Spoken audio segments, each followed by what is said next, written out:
오늘 말씀 요한복음의 상황은 이런 겁니다. 예수님께서 오병이어의 기적을 행하시고 5,000명을 먹이셨습니다. 그리고 호수를 건너가십니다. 그리고 호수를 건너갔던 예수님이 사라졌으니까 막 마을 사람들이 예수님을 찾는 것입니다. 그 마을에 예수님이 안 계시니까 이 사람들이 어떻게 하냐면 예수님이 갔다고 생각하는 가버나움으로 예수님을 찾아갑니다. 사람들이 엄청 몰려옵니다. 이것을 보고 예수님이 기뻐서 야, 내가 잘해갖고 사람들이 엄청 많이 오는구나 라고 하시는 것이 아니라 그들을 향해서 되게 잔인한 직설 하나를 날립니다. 뭐라고 얘기하지 않냐면 오늘 본문 6장 요한복음 6장 26절에 이렇게 얘기합니다. 내가 진정으로 너에게 말한다. 너희가 나를 찾는 것은 표징을 보았기 때문이 아니라 빵을 먹고 배가 불렀기 때문이다. 즉 이들은 빵 때문에 예수님을 찾아온 거라고 얘기하는 겁니다. 예수님의 표징은 별로 기억하지 않는다는 거죠. 예수님이 기적을 베푸신 이유나 기적을 베푸신 사랑에 대해서는 기억하지 않는다는 겁니다. 이들이 분명 예수님에 의해서 오병이어 기적을 받은 것은 이들이 예수님을 따라서 예수님의 말씀을 듣고 복음에 감동했기 때문입니다. 그런데 그 감동을 까먹고 이제는 뭘 보냐면 빵만 본다는 겁니다.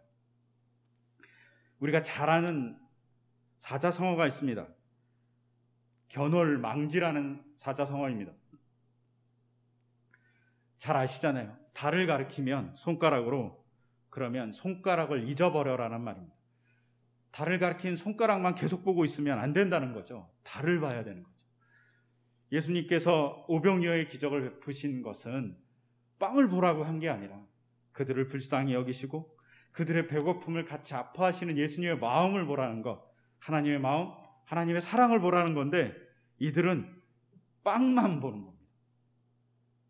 그래서 빵을 쫓아서 엄청난 거리를 쫓아옵니다. 이것을 비유하자면 이런 거죠. 엄청나게 흥행하는 영화가 있었습니다. 작품성도 너무나도 뛰어납니다.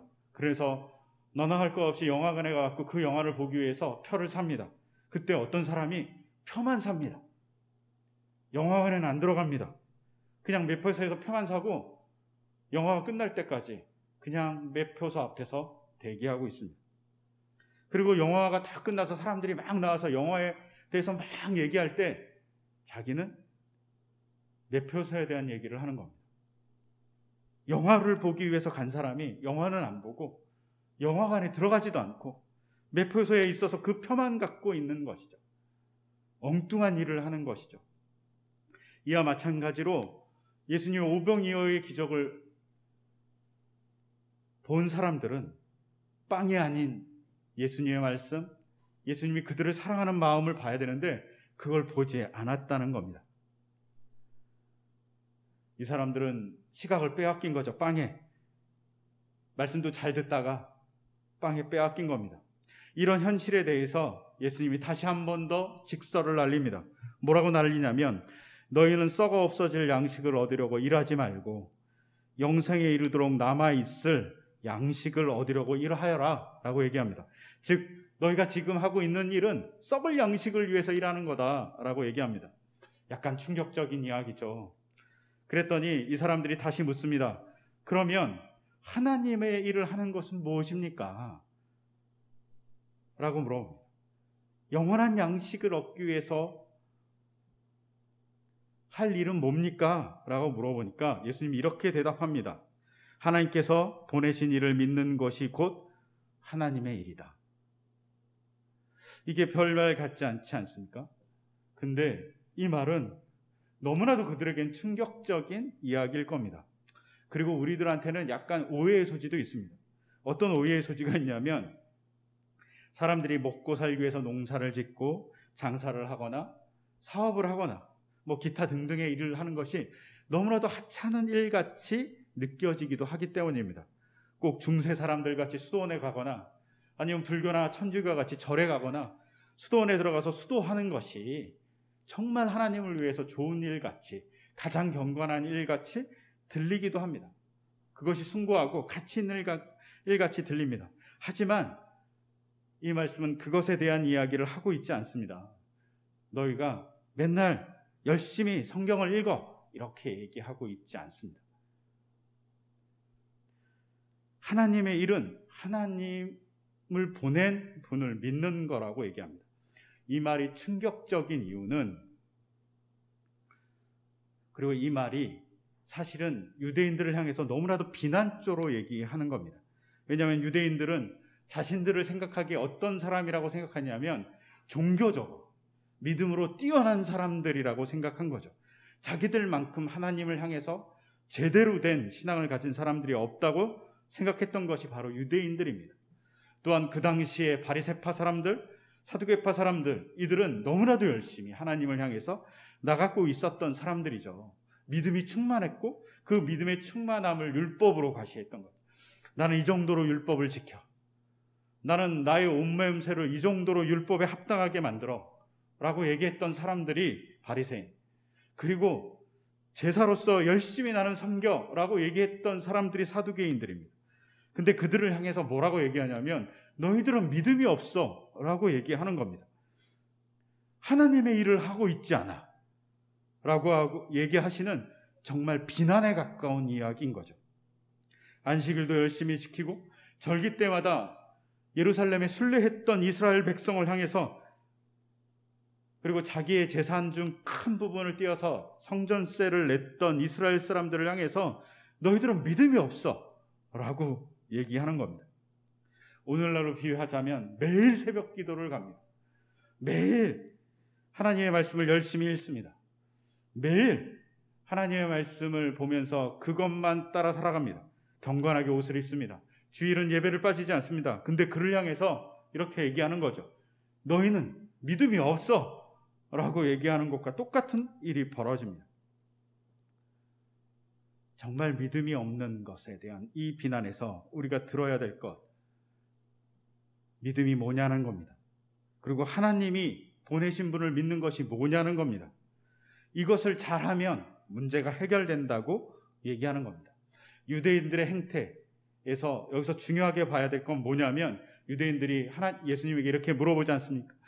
영원한 양식을 얻기 위해서 무엇을 해야 됩니까? 라고 했을 때 어떤 일을 해야 합니까? 라고 묻는 것이 우리나라 성경에는 잘 드러나지 않지만 복수입니다.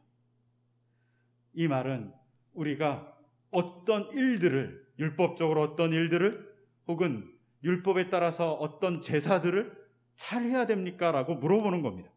근데 예수님이 뭐라고 얘기하냐면, 하나님이 보내신 일을 믿는 것이 하나님의 일이다 할 때 그 일은 단수로 되어 있어요. 우리나라 성경은 복수 단수를 잘 표기하지 않습니다. 너무 아쉬운 거죠. 근데 오늘 히브리 사람들과 유대인들과 예수님의 대화에서는 단수와 복수가 분명하게 나눠져 있습니다. 유대인들은 일들을 물어보지만 예수님은 하나의 일만 잘하면 모든 것이 해결된다고 얘기합니다. 우리가 이렇잖아요. 공부를 잘하고 싶어요, 학생들이. 그럼 어떡하죠? 학생들이 공부를 잘하고 싶으면 막 참고서를 막 삽니다. 이 참고 좋다고 생각하는 A 참고서, 더 좋다고 하는 B 참고서, 더 좋다고 하는 C 참고서를 샀습니다. 그리고 문제는 보지 않아요. 정말 좋다고 얘기하는 참고서는 다 샀는데 정작 해야 될 일, 단 하나의 일, 보는 거죠. 풀고. 이걸 해야지만 공부를 잘할 수 있죠. 근데 그건 하지 않는 겁니다. 여러 가지 일들만 막 추구하는 거죠. 그런 이스라엘의 상태를 보고 너희들은 정말 중요한 걸 하고 있지 않아? 라고 얘기하는 것이 예수님의 이야기입니다. 단 한 가지만 하면 된다. 그러면 나머지 문제는 해결된다라고 얘기합니다. 근데 이것은 동일하게 우리에게도 하고 있는 말씀일지 모릅니다. 여러분, 단 하나 일이 믿는 겁니다. 어떤 걸 믿냐면 하나님이 보내준 일을 믿는 거고 그분이 이야기하는 걸 믿는 겁니다. 믿으면 별 문제 없지 않겠나 이렇게 생각할 수 있죠. 하지만 믿는 것에 의해서 행동이 결정납니다. 하나만 하면 된다는 것이 별거 아닌 것 같지만 그 하나가 모든 것을 지배할 수도 있습니다. 최근 세상에서 되게 어지러운 일들이 되게 많이 발생합니다. 그 중에 하나가 미국에서 일어났던 인종차별입니다.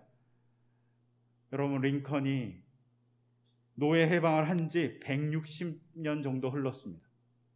마틴 루터 킹의 그 유명한 연설이 흐른 지 50년이 지났습니다. 그런데요, 변한 게 없습니다. 흑인도 사람이라고 얘기하는 그 얘기를 링컨의 시대에서 150년, 160년 지났는데도 아직 얘기하고 있습니다. 마틴 루터 킹의 그 너무나도 열정적인 연설을 들었을 때가 50년이 지났음에도 불구하고 인종차별을 더 가속화하는 사람들이 존재합니다. 왜요? 이들의 믿음 때문입니다. 이들은 인종이 차별된다는 믿음을 갖고 있으니까 그 하나의 잘못이 사람을 죽이는 일까지 감행합니다. 이들에게도 핑계가 있어요. 어떤 핑계가 있냐면 이민자들이 많고 불법 체류자들이 많아서 우리의 일자리가 뺏겼습니다라는 원망을 그들은 인종차별에 쏟아붓습니다. 잘못된 믿음이죠. 근데 이 잘못된 믿음을 이용해서 정치인들은 더욱더 가속화시킵니다. 그래서 참담한 사건들이 발생하는 거죠.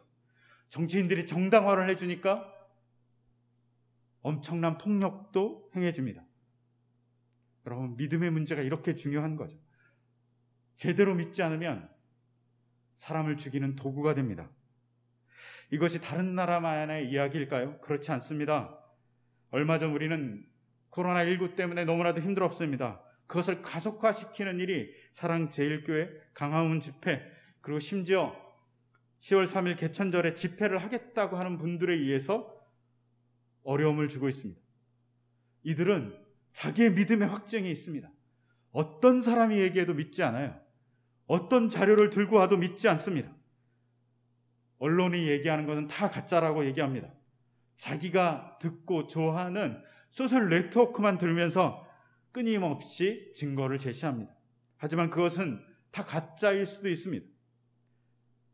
즉, 이 가짜에 속아서 이 가짜의 믿음을 주니까 어떻게 되냐면 많은 사람들을 붕괴시키는 이 사건을 만들어내는 어려운 사건을 만들어냈습니다.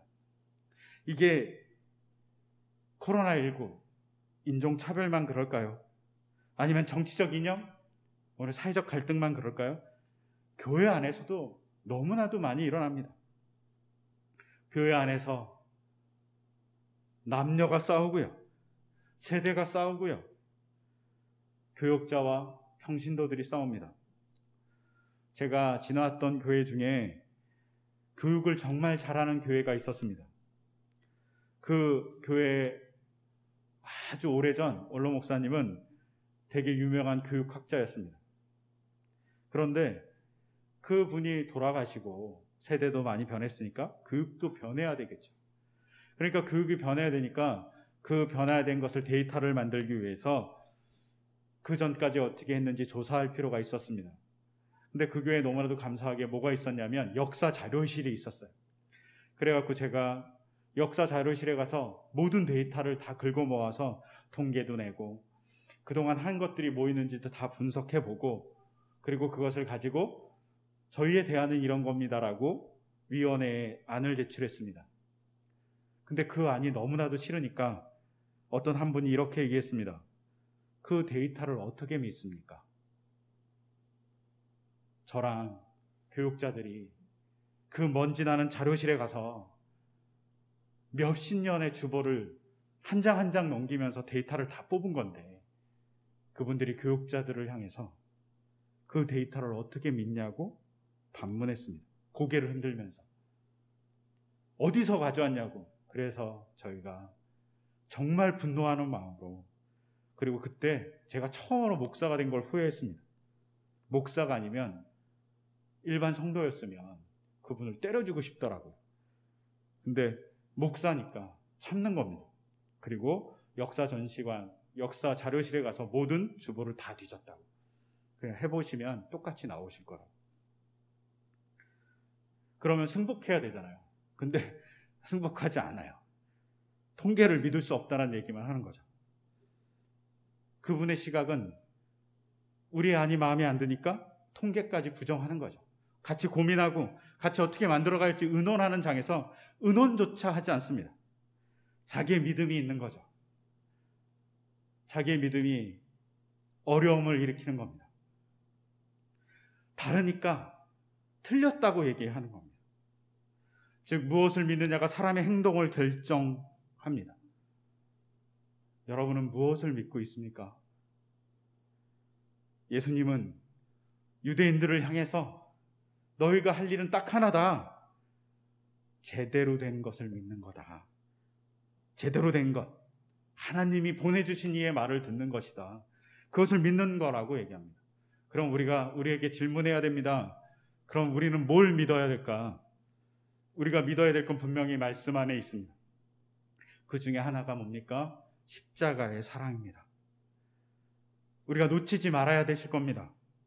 예수님께서 자기 전 존재를 던져서 바로 여기 있는, 그리고 우리가 인터넷 네트워크에서 서로 만나고 있는 사람 한 사람을 사랑하신다는 겁니다. 우리가 어떠할지라도 자기 전 존재를 바쳐서 예수님이 사랑한 대상이 바로 저와 여러분이라고 얘기하시는 겁니다. 하나님은 그런 사랑을 신철하기 위해서 요한복음에 의하면 자기 하나뿐이 없는 아들을 주십니다. 내가 하나뿐이 없는 아들을 포기할 정도로 인간 너희를 사랑한다. 너희를 구원하기 위해서 내가 이렇게 일한다 라고 얘기하십니다. 성령님은 어떨까요? 로마서에 의하면 말할 수 없는 통곡으로 인간의 아픔을 아파한다고 얘기합니다. 십자가의 사랑으로 이렇게 하나님, 예수님, 성령님이 바로 제 자신과 여러분들을 사랑한다고 얘기하는 겁니다. 이것을 절대 잊지 말고 믿어야 한다고 얘기합니다. 그런데 최근 들어서 드라마나 소셜 네트워크에서 가끔 이런 말이 등장합니다. 저는 개인적으로 이 말을 정말 싫어합니다. 무슨 말이냐면 이번 생은 틀렸어라는 말입니다. 젊은 친구들이 혹은 드라마에 나오는 친구들이 이번 생은 틀렸어, 다음 생을 기약해야지 라고 얘기하는 그 말이 저는 개인적으로 너무나도 싫습니다. 그것이 윤회를 거부하는 마음도 있지만 가장 큰 것은 이번 생, 지금 그 자리의 현실을 사랑하는 예수님이 있다는 것, 그 현실을 아름답게 만들기 위해서 간섭하는 성령님이 계시다는 것, 그리고 그 인간을 너무나도 사랑하셔서 이 지구와 모든 것을 창조하셔서 같이 어울리기 바라시는 하나님이 있다는 사실을 믿지 못한다는 사실에서 이번 생은 틀렸다라는 말을 한다는 겁니다. 너무나도 안타깝죠? 어떻게 그럴 수 있습니까? 이번 생은 틀렸다는 말은 반대급부로 얘기하면 하나님의 사랑을 거부한다는 겁니다. 하나님의 사랑을 보지 못한다는 겁니다. 믿지 못한다는 말이 포함되어 있습니다. 우리가 대부분 이번 생은 틀렸어라고 얘기하는 대부분은 우리가 소유하거나 가지거나 되고 싶은 것이 잘 안 될 때 그렇게 얘기합니다. 제가 되고 싶은 것이 돼야지만 행복한 걸까요? 우리가 잘 아는 책 중에 지구가 100명의 마을이라는 책이 있습니다. 이 책의 데이터가 계속 업데이트가 되는 것 같아요. 2019년에 이 책의 데이터를 보면 당장 의식주의 문제를 해결하지 못하는 사람이 4분의 1입니다. 100명 중 25명이 의식주의 문제를 해결하지 못하고 있다고 얘기합니다. 100명 중 17명은 물을 걱정하면서 살아야 되는 세상이 바로 지금 우리가 살고 있는 세상이라고 얘기합니다. 여러분, 저금 통장 하나를 갖고 있는 사람은 100명 중 8명 중에 들어간답니다. 놀랍죠? 우리나라의 대부분 아이들이 저금통 하나를 갖고 있습니다. 그 아이들이 100명 중 8명에 해당하는 아이라는 거죠. 더 안타까운 건 뭔지 아십니까? 테러와 전쟁 속에 사는 사람이 100명 중 5분의 1인 20명에 달한다고 얘기합니다. 여러분, 비교를 통해서 우리는 이번 생은 틀렸다고 얘기합니다. 근데 그 비교의 대상은 객관적이지 않습니다. 대단히 주관적입니다. 이 주관적인 거에 우리가 목숨을 걸고 우리가 뭘 하냐면 자꾸 하나님을 까먹습니다. 오병이어의 기적에 예수님의 사랑을 봐야 될 사람들이 빵만 보다 보니까 예수님을 바라보지 못한 것과 같이 자꾸 없는 것을 바라보니 문제가 발생하는 겁니다. 하나님께서 인간을 포기하지 않고 예수님께서 인간을 사랑하시고 성령께서 끊임없이 간섭해 주시는 그 사랑을 우리가 믿는 것, 이것이 중요합니다. 이 믿음을 통해서 우리는 하나님의 일을 해갈 수 있다고 얘기합니다. 두 번째로 우리가 믿어야 될 건 뭐냐면 하나님이 포기하지 않고 계속 일한다는 겁니다. 비슷한 얘기지만 사랑하시는 하나님이 그래 나는 너를 사랑해 라고 말만 하는 것이 아니라 끊임없이 행동하신다는 거죠. 그것을 잘 보여주는 게 어떤 겁니까? 오늘 읽었던 창세기 2장에 나오는 히브리서 11장에 나오는 이야기입니다. 인간을 포기하지 않는 하나님의 모습이 있습니다. 히브리서 11장에 보면 요셉이 자기가 죽을 때 이스라엘 자손에게 뭐라고 얘기하냐면 이집트에서 나갈 때 내 뼈를 가져가라고 부탁합니다. 정말로 이스라엘 백성이 400년 후에 애굽에서 출애굽할 때 잘 보시면 요셉의 뼈를 갖고 나갑니다. 그리고 여호수아서 24장에 보면 세겜 땅에 요셉의 무덤을 만들어줍니다. 요셉이 왜 이렇게 얘기했을까요? 요셉은 자기가 노예가 됐을 때, 자기가 감옥에 갇혔을 때 하나님이 나를 버렸구나, 하나님이 나를 놓았구나 라고 생각하지 않습니다. 끊임없이 하나님의 간섭을 바라며 기도합니다. 그 간섭을 믿고 따랐기 때문에 요셉은 나중에 하나님의 도구가 됩니다. 자기의 삶을 회고하면서 자기의 꿈을 주셔서 역사하셨던 하나님을 생각하면서 요셉은 뭘 하냐면 민족이 꿈꾸기를 바랍니다. 어떤 꿈? 400년 후에 가나안 땅으로 다시 돌아갈 꿈을 꿉니다. 그리고 그 꿈의 도구가 자신이 되기를 소망합니다. 그래서 어떻게 하냐면 자기를 감회장시킵니다. 자기를 이집트 땅에 화려하게 묻지 않습니다. 아니면 아버지를 닮아서 야곱이 막벨라 굴에 묻혔듯이 아버지의 무덤으로 자기를 옮겨달라고 얘기하지 않습니다. 뭐라고 얘기하냐면 너희가 출애굽할 때 내 뼈를 가져가라고 얘기합니다. 이 말 속엔 뭐가 있을까요? 출애굽을 언제나 생각하라는 거죠. 하나님의 약속이 실현될 것을 믿으면서 살라고 얘기하는 요셉의 간절한 소망이 있습니다. 왜? 자기가 하나님을 믿고 살았을 때 자기가 경험한 하나님의 간섭과 하나님의 놀라운 역사를 경험했기 때문입니다. 자기 민족이 그것을 경험하기를 소망하기 때문에 자기의 뼈를 증거로 삼는 것이죠. 그리고 이 증거로 삼은 동안 400년 동안 요셉의 뼈를 들고 나갔다는 것은 400년 동안 기억하는 사람이 존재했다는 겁니다. 출애굽을 꿈꿨던 사람이 있었다는 거죠. 뭘 보면서요? 요셉의 무덤을 보면서요. 언젠가 우리 조상의 유골을 갖고 가야 되는데 그 포기하지 않는 믿음이 있었습니다. 그 포기하지 않는 믿음은 하나님이 끊임없이 간섭해 준다는 믿음입니다. 그리고 요셉의 무덤은 세겜에 묻힙니다. 세겜은 이스라엘의 교통의 요충지입니다. 곡식도 엄청 잘 자라고요. 물도 잘 흐르고요. 나무도 비탈길 따라서 잘 자라는 곳입니다. 무화과, 포도, 감람나무가 심겨져 있는 곳입니다. 목축하기도 정말 좋은 땅입니다. 그 땅에 자기를 묻어놓고 많은 사람이 통과하는 때에 하나님이 너희를 포기하지 않아 라는 것을 보여주고 싶었던 거죠. 그 믿음을 절대 버리지 말라고 얘기합니다.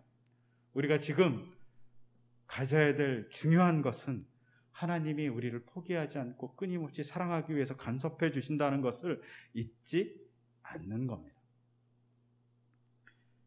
그렇기 때문에 예수님도 오셨고 그렇기 때문에 부활도 존재합니다. 세 번째, 우리가 믿어야 될 것이 또 있습니다. 그 믿어야 될 것은 오늘 읽었던 창세기 2장에 나옵니다.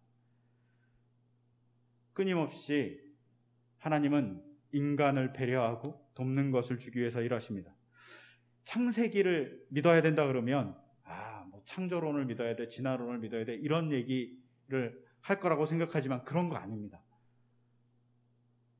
창조론이냐 진화론이냐 이런 건 별로 중요하지 않습니다. 정말 중요한 건 뭐냐면 하나님이 인간을 위해서 창조하셨다는 겁니다. 그리고 그것을 맡기셨고, 그리고 인간을 도와주기 위해서 끊임없이 배필들을 만들어 주셨다는 겁니다. 그리고 그 배필들을 통해서 하나님이 창조 세계를 잘 돌볼 것을 인간에게 부탁하셨다는 거죠. 즉 창조주께서 우리에게 더해주시고, 더해주신 것을 통해서 우리는 돕는 자들을 보내주신 것에 대한 감사함으로 살아가야 되는 것이죠. 근데 창세기 2장 18절에서 19절을 잘 읽어보시면 주님께서 인간을 돕는 짝을 주시기 위해서 일하십니다. 그런데 이 본문이 가끔은 결혼식에 쓰이죠. 그래서 옆에 있는 사람이 돕는 짝이다 이렇게 얘기합니다. 근데 18절부터 19절을 잘 읽어보시면 돕는 짝이 뭔지 좀 헷갈립니다. 그리고 톤나트는 이 돕는 짝이 첫 번째가 누구냐고 얘기하냐면 하와가 아니라고 얘기합니다. 18절부터 19절을 잘 읽어보시면 아담의 돕는 짝은 누구냐면 동물입니다. 그것도 흙으로 빚은 동물입니다. 우리가 가끔 설교하시면서 어떤 분들이 인간만 흙으로 만들고 동물들은 그냥 말씀으로 만들었다고 얘기합니다. 하지만 이 장은 그렇지 않습니다. 인간은 먼지로 만듭니다. 그런데 동물은 흙으로 만듭니다. 인간을 흙으로 만들어서 흙인 아담아에서 만들어서 아담이라고 얘기하잖아요. 근데 인간의 재료는 아파로예요. 먼지예요, 먼지. 근데 진짜 아담아로 만든 존재는 하늘에 나르는 새, 땅에 다니는 짐승입니다. 이들이 아담아라고 만들었으니까 아담이라고 들어야 되는데 그들은 짐승이라고 듣습니다. 근데 이들을 하나님이 돕는 배필로 만들어줬습니다. 돕는 자로 만들어준 거죠. 근데 알맞은 짝이 없었기 때문에 다시 하나님은 하와를 만들어주십니다. 여러분 여기서 뭘 볼 수 있습니까? 창조의 하나님이 인간을 돌보기 위해서 끊임없이 돕는 자들을 만들고 일해주신다는 것을 알 수 있습니다. 이것을 믿고 살아가야 되는 거죠. 더불어서 창세기에서 이 본문에서 봐야 될 건 뭐냐면 동물과 세계는 우리가 이용해서 먹고 버리는, 이용해서 사용하면 필요 없으면 버리는 그런 대상이 아니라는 겁니다. 동물은 하나님께서 우리에게 돕는 자로 주신, 그리고 돕기 위해서 사람을 살게 하기 위해서 돕게 보내준 존재들이라는 겁니다. 그것을 믿는 것이 중요합니다. 그때 우리는 제대로 된 길을 걸어갈 수 있습니다. 네 번째로 우리가 생각해야 될 믿음은 예수님이 빵만 보고 다른 것을 보지 못하는 이스라엘 백성에게 너희가 봐야 될 건 뭐냐면 하나님이 보내신 이라고 얘기할 때 하나님이 보내신 이는 참이고 나머지는 거짓이라는 거죠.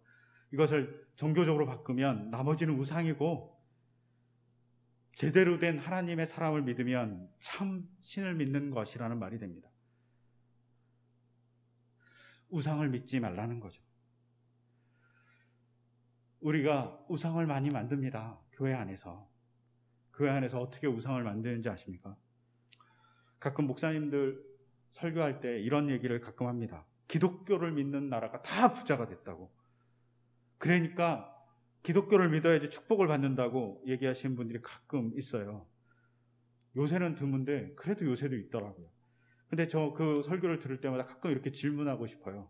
무슨 질문을 하고 싶냐면, 그러면 예수님 당시에 로마는 예수님을 안 믿었는데 왜 그렇게 강국인지, 그 이전에 그리스는 왜 이렇게 강국이었는지, 그 이전에 페르시아, 바벨론은 왜 강국이었는지 묻고 싶어요.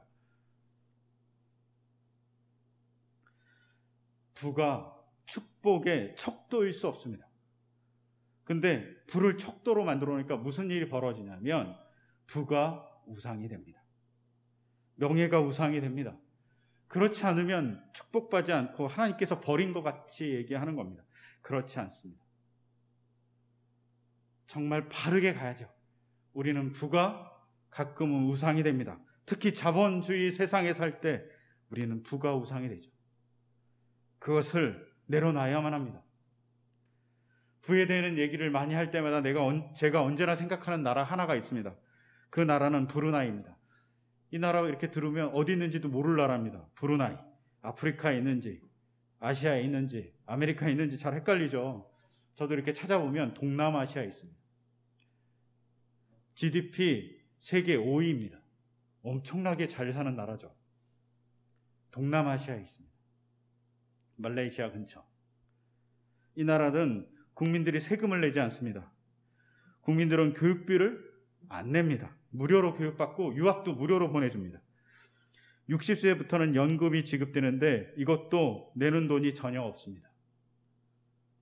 또한 새해가 되면 국민들은 왕에게 인사를 합니다. 그러면 왕에게 인사한 것만으로도 90만 원을 받습니다. 세뱃돈 엄청 크게 받죠. 또한 의료비를 내기는 합니다. 1년에 한 번. 얼마를 낼까요?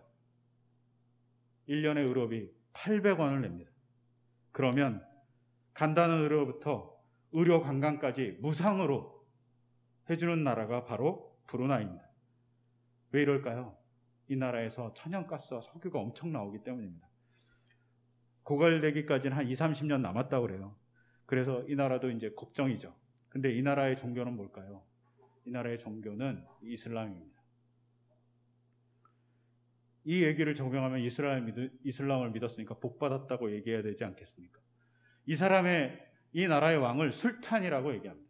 이슬람의 왕을 얘기하는 거죠. 부가 우상이 되면 기준이 잘못될 수 있습니다. 제대로 된 믿음을 갖고 하나님의 말씀을 경청해야죠. 보낸 이를 믿으라는 건 그분이 말씀하신 것을 잘 듣고 그분이 말씀하신 가치를 잘 따라 행하면 하나님의 일을 하게 된다고 얘기하는 거죠.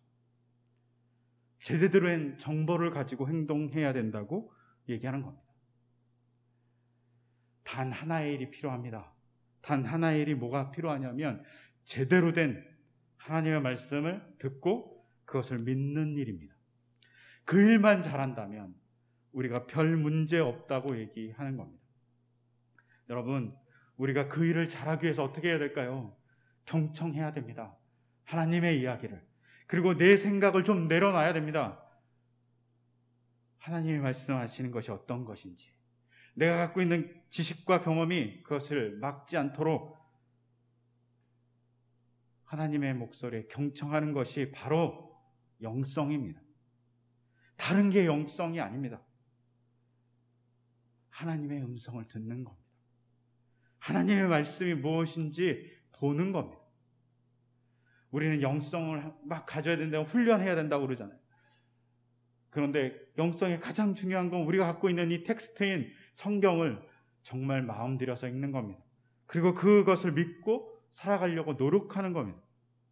그때 우리는 단 하나의 일인 하나님이 보내신 일을 믿는 그 일을 통해서 영원한 양식, 기쁨을 나눠줄 수 있는 양식을 얻는다고 얘기합니다. 여러분, 우리는 뭘 믿고 있나요? 암묵적으로 내가 믿고 있는 것에 의해서 우리 스스로 좌절하거나 우리 스스로 폄하하거나 우리 스스로 교만하거나 하지는 않는지 바라봐야 됩니다. 예수님이 유대인들을 향해서 얘기합니다. 너희들이 믿지 않는다고. 충격적인 이야기죠. 근데 오늘 한국교회를 향해서 혹은 저를 향해서 너는 믿지 않는다라고 지금 얘기하고 계실지도 모르겠습니다. 우리가 잘 믿어야 됩니다. 그러기 위해서 말씀을 보고 진솔하게 나가기를 소망합니다. 그러면 우리가 교회가 타인에게 생명을 나눠주는 양식을 주는 기독교인과 교회가 될 거라고 믿습니다. 잘 믿을 수 있게 우리를 인도해달라고 이 시간 같이 기도드리겠습니다. 제가 기도하겠습니다. 주님, 유대인들을 향해서 믿음이 없다고 얘기하시는 주님의 말씀을 듣습니다. 이것이 어쩌면 오늘 우리의 이야기일지 모르겠습니다. 유대인들이 종교적으로 열심히고 종교 행사를 열심히 하고 율법을 지킨다고 열심히 하지만, 그리고 토라를 열심히 읽었지만 그들은 하나님의 말씀에 귀를 열지 않았습니다. 주님, 우리가 귀를 열기를 소망합니다. 우리의 생각과 우리의 경험과 우리의 지식을 내려놓고 주님이 무엇이라고 얘기하는지 열고 듣기를 소망합니다. 그리고 그것을 믿기를 소망합니다.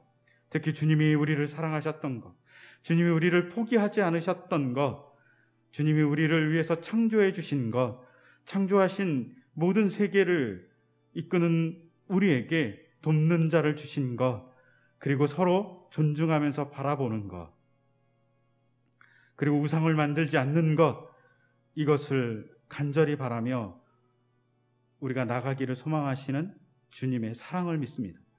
그 믿음을 갖고 살아갈 수 있도록 우리를 인도해 주시고 주님의 이야기, 주님의 뜻을 볼 수 있도록 주께서 도와주시옵소서. 또한 믿음 또한 주님께서 허락해 주시기를 간절히 소망합니다. 이 모든 것 주 예수 그리스도의 이름으로 기도드립니다. 아멘.